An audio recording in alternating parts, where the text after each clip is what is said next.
সময়টা ছিল 2015 সাল। সবেমাত্র অনার্স প্রথম বর্ষে আমি নিজের হাত খরচ চালানোর জন্য একটা টিউশনি করতাম। ছাত্রের বাবা ছিল পুলিশ কর্মকর্তা। হঠাৎই তার ট্রান্সফার হয়ে যায় অন্য কোথাও, তাই তারা চলে যায় আর আমার হাত খরচের একমাত্র মাধ্যমটাও হারিয়ে যায়। তখন আমি অনেক খুঁজেও একটা টিউশনি জোগাড় করতে পারলাম না। তারপর একদিন রাতে আমার বন্ধু আবির কল করে বলল একটা টিউশনি আছে, ক্লাস 9-এর একটা মেয়েকে পড়াতে হবে। মেয়ের বাবা ইতালি থাকে, তাই বেতন নিয়ে কোনো চিন্তা নেই, বাড়িয়েই দিবে। কিন্তু শর্ত হলো সপ্তাহে 2 দিন পড়াতে যেতে হবে, ঠিক রাত 11টা থেকে 2টা পর্যন্ত। এমন শর্ত শুনে আমি সাথে সাথেই না বলে দেই, কারণ রাত 11টা থেকে পড়াতে যাওয়া আমার পক্ষে সম্ভব না। সকালে আমার ক্লাস শুরু হয় 10টা বাজে, ঘুমাবো কখন এই সময় পড়াতে গেলে? কিন্তু তারপর আবির যা বলল তাতে আমার ঘুম হারাম হয়ে গেল। ও বলল 15,000 টাকা বেতন দিবে।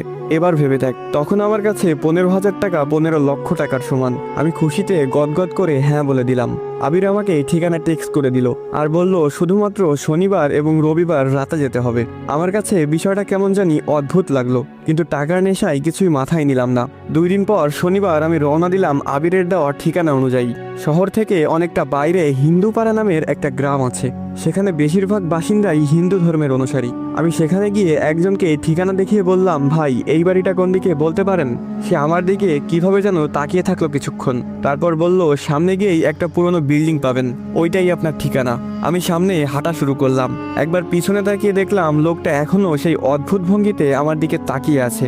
কেমন যেন একটু লাগছে আমার ভিতরে, মনটা সাই দিচ্ছে না যেতে। কিন্তু 15,000 টাকার কথা মনে পড়লেই আবার মন বদলে যায়। না, গিয়েই দেখি। একটা পুরনো বিল্ডিং এর সামনে এসে দাঁড়ালাম। হ্যাঁ, এটাই সেই ঠিকানা। 11টা বাজতে আর 1 মিনিট বাকি। আমি গিয়ে দরজাটা নক করার সাথে সাথে দরজাটা খুলে গেল। মনে হচ্ছে কেউ যেন আমার জন্য দরজার কাছেই দাঁড়িয়েছিল।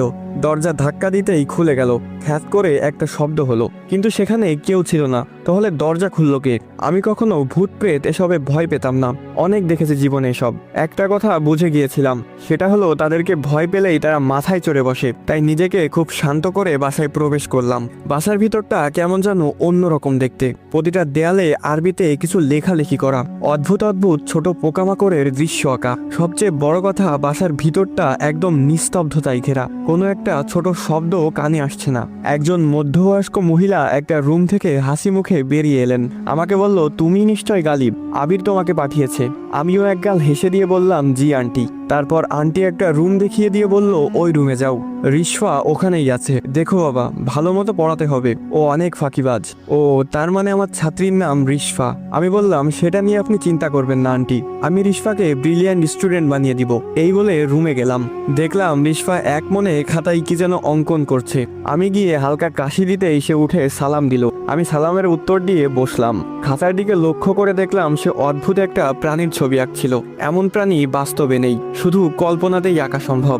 এরপর আমি তাকে উদ্দেশ্য করে বললাম, আজ থেকে আমি তোমাকে পড়াবো, মন দিয়ে পড়াশোনা করতে হবে। সে কথা ঘুরিয়ে বলল, স্যার আপনার প্রিয় খাবার কি? আমি একটু অবাক হলাম, তবুও নিজেকে সামলে নিয়ে বললাম, আমার প্রিয় খাবার বিরিয়ানি। আমি জিজ্ঞেস না করলেও সে অদ্ভুত একটা হাসি দিয়ে বলল, বিরিয়ানি কোনো খাবার হলো?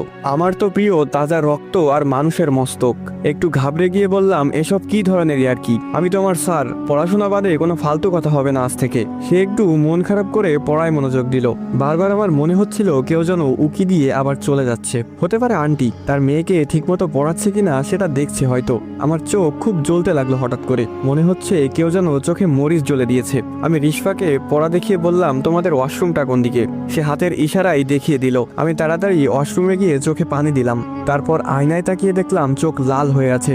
ভালোভাবে চোখে মুখে পানি দিলাম, এখন একটু ভালো লাগছে। ওয়াশরুম থেকে বের হতে যাব, হঠাৎ খেয়াল করলাম আমি তো চলে যাচ্ছি, কিন্তু আয়নার ভিতরে আমার প্রতিবিম্বটা এখনো ঠায় দাঁড়িয়ে। আমি চোখ ডলা দিয়ে আবার তাকালাম আয়নার দিকে। এবার সেখানে কেউ নেই, এমনকি আমার প্রতিবিম্বটাও সেখানে নেই। এটা কেমন আয়না? যেহেতু আমি এসবে ভয় পাই না খুব একটা, তাই ভাবলাম এখানে কেউ তো আছে যে আমাকে ভয় দেখানোর চেষ্টা করছে। তাই আমি আস্তে আস্তে করে বললাম, এই ছোট্ট ওয়াশরুমে কি ভয় দেখাতে চাস আমাকে?